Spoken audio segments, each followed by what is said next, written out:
ಬಳ್ಳಾರಿಯಲ್ಲಿ ಮುಂದುವರೆದಿದೆ ರೆಡ್ಡಿ ರಾಮುಲು ಮುನಿಸು. ರಾಜಕೀಯ ವರ್ಚಸ್ಸಿಗಾಗಿ ಇಬ್ಬರ ನಾಯಕರ ಕದನ ಶುರುವಾಗಿದೆ. ಬಿಜೆಪಿ ಸಭೆಗಳಲ್ಲಿ ಪ್ರತ್ಯೇಕವಾಗಿ ಕಾಣಿಸಿಕೊಳ್ತಾ ಇದ್ದಾರೆ ರೆಡ್ಡಿ ರಾಮುಲು. ನಾನೊಂದು ತೀರಾ ನೀನೊಂದು ತೀರಾ ಹಾಗೆ ಮುಂದುವರೆದಿದೆ.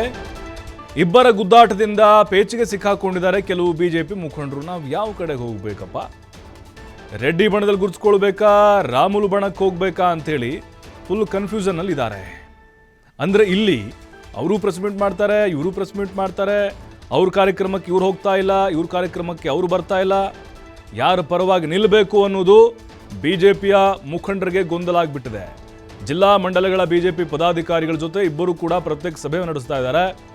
ಜನಾರ್ದನ್ ರೆಡ್ಡಿ ರೀತಿಯಲ್ಲಿ ಮಾಜಿ ಸಚಿವ ರಾಮುಲು ಆಕ್ಟಿವ್ ಆಗಿಬಿಟ್ಟಿದ್ದಾರೆ. ಕಂಪ್ಲಿಯ ಬಿಜೆಪಿ ಮುಖಂಡರಿಗೆ ರಾಮುಲು ರಾಜಕೀಯದ ಪಾಠ ಮಾಡಿದ್ದಾರೆ.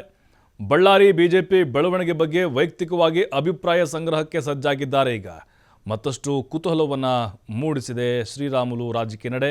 ನಿನ್ನೆ ಹೇಳಿದ್ರು ಅವರು, ನಾನು ಇನ್ಮೇಲೆ ಸುಮ್ಮನೆ ಇರೋಂಗಿಲ್ಲ, ಕೈ ಕಟ್ಟಿ ಕೂರಂಗಿಲ್ಲ, ನಾನು ಕೂಡ ಮಾತನಾಡ್ತೇನೆ ಅಂತೇಳಿ, ಟಕ್ಕರ್ ಕೊಡ್ತೇನೆ ಅಂತೇಳಿ, ಹೈಕಮಾಂಡ್ ಭೇಟಿ ಆಗ್ತೇನೆ ದೆಹಲಿ ಚುನಾವಣೆ ಆದಮೇಲೆ, ಏನೇನಿದೆಯೋ ನನಗೇನು ಅನ್ಯಾಯ ಆಗಿದೆಯೋ ಅದೆಲ್ಲವನ್ನು ಬಿಚ್ಚಿಡ್ತೀನಿ ಅಂತ ರಾಮುಲು ಅವರು ನಿನ್ನೆ ಘರ್ಜಿಸಿದರು. ಈಗ ಸದ್ಯಕ್ಕೆ ಬಳ್ಳಾರಿ ಜಿಲ್ಲೆಯಲ್ಲಿ ನೋಡೋದಾದರೆ ಇಬ್ಬರ ನಾಯಕರ ನಡುವಿನ ಮುನಿಸು ತಾರಕಕ್ಕೆ ಹೋಗ್ತಾ ಇದೆ. ಅವರೊಂದು ಹೇಳಿಕೆ ಕೊಡ್ತಾರೆ, ಇವರದಕ್ಕೆ ಕೌಂಟರ್ ಕೊಡ್ತಾ ಇದ್ದಾರೆ. ಆದರೆ ಇಲ್ಲಿ ನಡುವೆ ಬಲಿಪಶು ಆಗ್ತಾ ಇದ್ದಾರೆ ಕಾರ್ಯಕರ್ತರು ಮತ್ತು ಬಿಜೆಪಿಯ ಮುಖಂಡರು. ಯಾರ ಪರವಾಗಿ ಹೋಗಬೇಕು ಅನ್ನೋದು ಕೂಡ ಅವರಿಗೆ ಗೊಂದಲ ಆಗ್ತಾ ಇದೆ. ಅಂದ್ರೆ ಇವತ್ತು ಇಷ್ಟೊಂದು ವಿಶ್ವದಲ್ಲಿ ಕೂಡ ಇವತ್ತು ಒಂದು ಕಡೆ ಸರ್ಕಾರ ಶಾಸಕರಿದ್ರೆ ಕೂಡ ಅಭಿವೃದ್ಧಿ ವಿಚಾರದಲ್ಲಿ ತಮ್ಮ ಊರುಗಳಲ್ಲಿ ಏನ್ ಆಗ್ತಾ ಇದೆ ಅನ್ನೋ ವಿಚಾರ ಕೂಡ ತಮಗೆ ಚೆನ್ನಾಗಿ ಗೊತ್ತಿದೆ. ಇಡೀ ರಾಜ್ಯದಲ್ಲಿ ಅಭಿವೃದ್ಧಿ ಅನ್ನೋಂಥದ್ದು ಎಲ್ಲಿ ಕೂಡ ನಾವು ನೋಡ್ಲಿಕ್ಕೆ ಸಾಧ್ಯ ಆಗ್ತಾ ಇಲ್ಲ. ಅವ್ರು ಏನಪ್ಪಾ ಅಂದ್ರೆ ಎಲ್ಲೋ ಒಂದು ಕಡೆ ಫ್ರೀ ಸ್ಕೀಮ್ಸ್ ಕೊಟ್ಟಿರೋ ಕಾರಣ ಅಧಿಕಾರದಲ್ಲಿ ಬಂದ ನಂತರ ಇವತ್ತು ಅಭಿವೃದ್ಧಿ ಅಂತೂ ಮಾಯ ಆಗ್ಬಿಟ್ಟಿದೆ.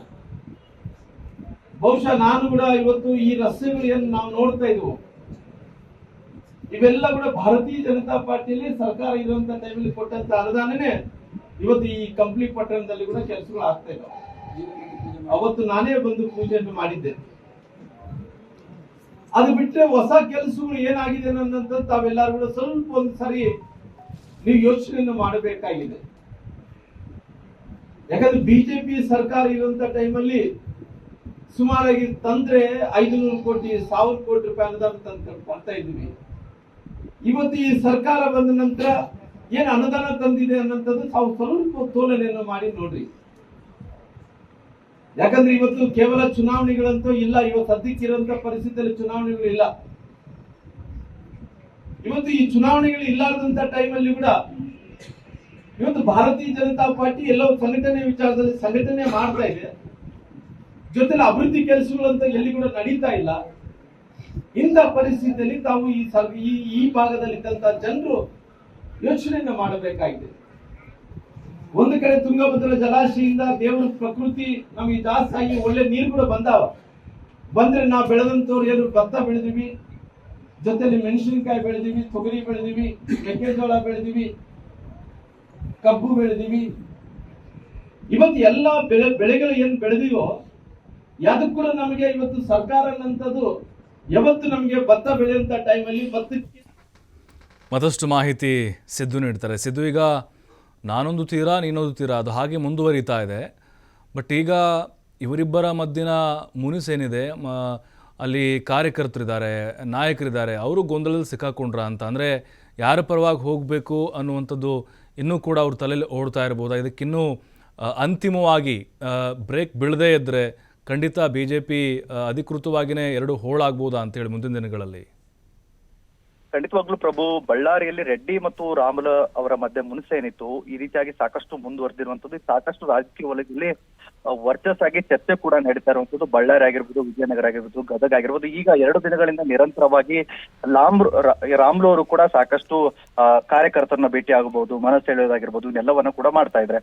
ಇನ್ನು ರೆಡ್ಡಿ ಅವರು ಮತ್ತು ಮೊನ್ನೆ ನಡೆದಿರುವಂತಹ ಬಳ್ಳಾರಿಯಲ್ಲಿ ಜಿಲ್ಲೆಯ ನಾಯಕರನ್ನ ಕೂಡ ಭೇಟಿ ನೀಡಿದ್ರು, ಅನೇಕ ಕಾರ್ಯಕ್ರಮಗಳಲ್ಲಿ ಕೂಡ ಭೇಟಿ ಆಗ್ತಾ ಇದ್ರು. ಇಂತಹ ಸಂದರ್ಭದಲ್ಲಿ ಯಾವುದೇ ರೀತಿಯಾಗಿ ರಾಮುಲು ಕೂಡ ಕಾಣ್ತಾ ಇಲ್ಲ. ಎಲ್ಲಿ ರೆಡ್ಡಿ ಅವರು ಇರ್ತಾರೆ ಅಲ್ಲಿ ರಾಮುಲು ಅವರು ಕಾರ್ಯಕ್ರಮಕ್ಕೆ ಗೈರಾಗ್ತಾ ಇರುವಂತದ್ದು ಕೂಡ ಸಾಕಷ್ಟು ಕಂಡು ಬರ್ತಾ ಇದೆ ಅಂತಾನೆ ಹೇಳ್ಬೋದು. ಮತ್ತು ನಿರಂತರವಾಗಿ ಈಗಾಗಲೇ ರೆಡ್ಡಿ ಅವರು ಕೂಡ ಒಂದು ಕಡೆ ಬಳ್ಳಾರಿಯಲ್ಲಿ ಸಾಕಷ್ಟು ಪ್ರಚಾರದಲ್ಲಿ ಮತ್ತು ಕಾರ್ಯಕರ್ತರನ್ನ ಭೇಟಿ ಆಗ್ತಾ ಇರೋದ್ರಿಂದಾಗಿ ರಾಮುಲು ಅವರು ಕೂಡ ಕೆಲವೊಂದಿಷ್ಟು ಕಾರ್ಯಕ್ರಮಕ್ಕೆ ಗೈರಾಗಿದ್ದು ಕೂಡ ಪ್ರತ್ಯಕ್ಷವಾಗಿ ಕಾಣಬಹುದಾಗಿದೆ. ಮೊನ್ನೆ ನಡೆದಂತ ಏನು ಬಳ್ಳಾರಿಯ ಜಿಲ್ಲಾ ಏನು ಇವ್ರನ್ನ ಆಯ್ಕೆ ಮಾಡುವಂತಹ ಸಂದರ್ಭದಲ್ಲಿ, ಜಿಲ್ಲಾಧ್ಯಕ್ಷನ ಆಯ್ಕೆ ಮಾಡುವಂತಹ ಸಂದರ್ಭದಲ್ಲಿ ಬರೀ ರೆಡ್ಡಿ ಅವರು ಮಾತ್ರ ಬಂದಿದ್ರು. ಅಲ್ಲಿ ಯಾವುದೇ ರೀತಿಯಾಗಿ ರಾಮುಲು ಅವರು ಬರದೇ ಇರೋದನ್ನ ಕೂಡ ಕಂಡಿದ್ರು.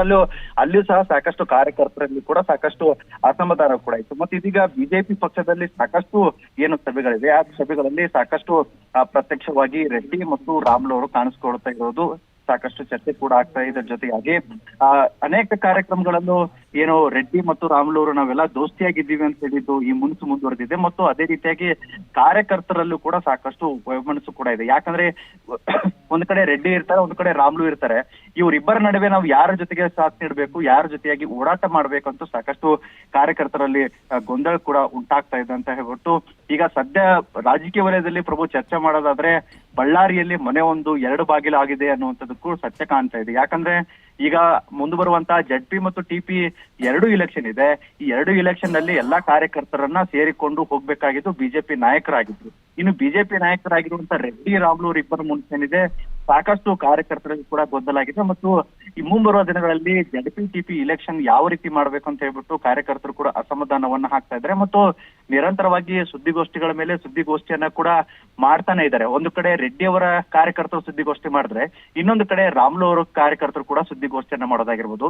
ಇವರಿಬ್ಬರ ನಡುವೆ ಕೆಲವೊಂದಿಷ್ಟು ಅಸಮಾಧಾನಗಳು ಕೂಡ ಹಂಗೆ ಮುಂದುವರಿತಾ ಇದೆ. ಮತ್ತು ಇವರಿಬ್ಬರನ್ನ ಸರಿಜೂಡಿಸಿ ಹೈಕಮಾಂಡ್ ಕೂಡ ಇದಕ್ಕೊಂದು ಮುಲಾಮ್ ಹಚ್ಚುವಂತ ಕೆಲಸವನ್ನ ಮಾಡಬೇಕಾಗತ್ತೆ. ಮತ್ತು ಈಗಾಗಲೇ ರಾಮುಲು ಅವ್ರಿಗೆ ಕೂಡ ಬರ ಹೇಳಲಿಕ್ಕೆ ಹೈಕಮಾಂಡ್ ಹೇಳಿರುವಂತದ್ದು. ಆದ್ರೆ ಇದುವರೆಗೂ ಕೂಡ ರಾಮುಲು ಅವರು ಯಾವುದೇ ರೀತಿಯಾಗಿ ಹೈಕಮಾಂಡ್ಗೆ ಭೇಟಿ ನೀಡಿಲ್ಲ ಮತ್ತು ದೆಹಲಿಗೆ ಹೋಗ್ಬೇಕಾಗಿತ್ತು. ದೆಹಲಿಗೆ ಹೋಗದೇ ಇರೋದ್ರಿಂದ ಅವರ ಮುಂದಿನ ನಡೆ ಏನನ್ನುವಂಥದ್ದು ಕೂಡ ಚರ್ಚೆ ಆಗಿದೆ. ಆದ್ರೆ ಮಾಧ್ಯಮದವರ ಜೊತೆಗೆ ಮಾತನಾಡ್ತಾ ಇರುವಂತಹ ಸಂದರ್ಭದಲ್ಲಿ ರಾಮುಲು ಅವರು ಕೂಡ ಹೇಳ್ತಾ ಇದ್ರು, ನಾನು ಯಾವುದೇ ರೀತಿಯಾಗಿ ಬಿಜೆಪಿ ಪಕ್ಷವನ್ನ ತೊರೆದು ಹೋಗೋದಿಲ್ಲ, ಬಿಜೆಪಿ ಪಕ್ಷಕ್ಕೆ ನಾನು ಸಾಥ್ ನೀಡ್ತೀನಿ, ನಾನು ನನ್ನ ತಾಯಿ ಎನ್ನುವಂತ ಮಾತನ್ನ ಕೂಡ ರಾಮುಲು ಅವರು ಹೇಳಿದ್ದಾರೆ.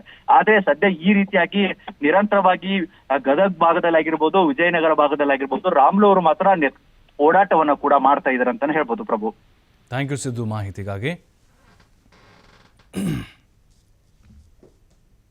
ಅದು ಬಿಟ್ರೆ ಹೊಸ ಕೆಲಸಗಳು ಏನಾಗಿದೆ ಅನ್ನೋದಂತ ತಾವೆಲ್ಲರೂ ಕೂಡ ಸ್ವಲ್ಪ ಒಂದ್ಸರಿ ನೀವು ಯೋಚನೆಯನ್ನು ಮಾಡಬೇಕಾಗಿದೆ.